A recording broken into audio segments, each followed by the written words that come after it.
You can't remember where you are or who you are.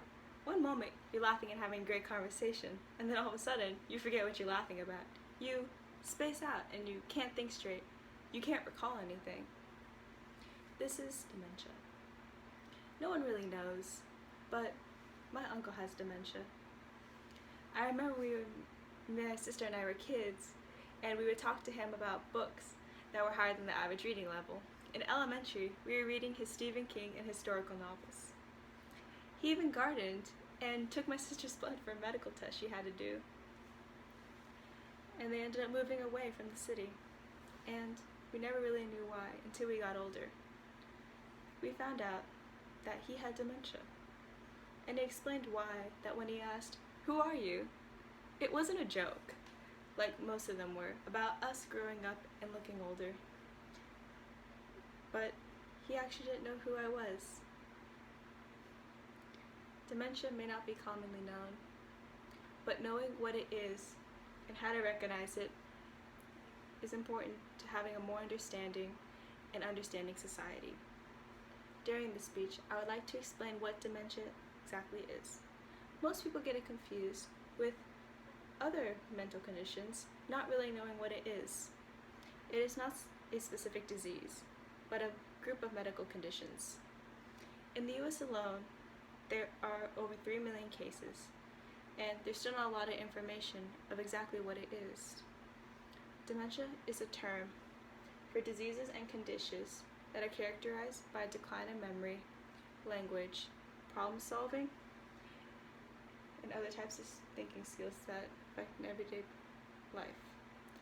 According to the Alzheimer's Association, it is damage to the brain cells that prevent them from communicating with each other, affecting the person's actions and emotions. Most people think that dementia is just for old people, but elaborated on by the medical news today, yes, it does mostly affect old people, but it is not a part of aging. You can get it at any time, really. That is why my uncle got it at such a young age. This medical condition is roughly split into 4 different stages. The first is mild cognitive impairment, which is common with age, but for only some it develops into dementia. The other is mild dementia, which begins to affect their daily lives. It includes not only memory loss, but difficulty planning out tasks and personality changes. And the personality change is what hurts people the most, since the person we used to know is lost in a state of confusion. Moderate is when daily life is extremely challenging, and individuals may need help in simple things such as getting dressed and doing their hair. And with severe dementia, everything worsens, and they need a full-time care, since simply holding one's head up can become very difficult. Since dementia is a widely used term, many medical conditions fall into this category. The difference between the commonly known Alzheimer's and dementia is that Alzheimer's is just a form of it.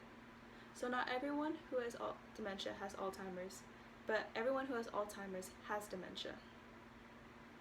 Dementia affects the cognitive functions, and Alzheimer's has a specific set of symptoms that all share a common cause. As stated before, there is no specific cause for dementia, but there is for Alzheimer's. It is of abnormal proteins that form plaques and tangles into the brain. Further elaborated on by the National Institution of Aging, Alzheimer's is named after Dr. Ollie's Alzheimer's, when he found a girl with dementia that was dead, and he examined her brain and found many abnormal clumps and tangled bundles of fiber. The causes of dementia can vary and result in other types, such as Lewy body, vascular, and frontotemporal disorders. Like many diverse conditions, there are different ways of preventing and curing it. But detecting someone's going to have it is almost impossible. But there is still the question, is there a cure? Sadly, there is still no cure for dementia. And the treatment, it depends on its cause, really. In most cases, such as Alzheimer's, there is no cure or treatment that stops or slows the progression.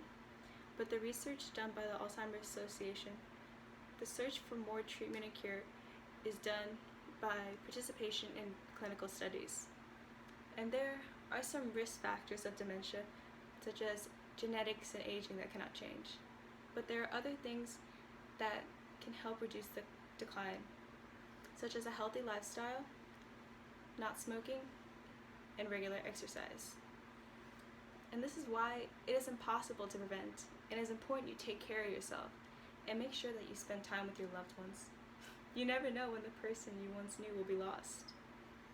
In this speech, I have explained how dementia is a term that covers a wide range of medical conditions, such as abnormal brain function change with different stages and effects, as well as how there's not a cure, but instead a way to keep the body as well as mind healthy for as long as possible. After all this, hopefully you can recognize some of the symptoms and be well informed and understand those who are going through these hard times. Make sure to hold on to the memories, to be nice to everyone around you, because in the end, memories are all we really have. Thank you.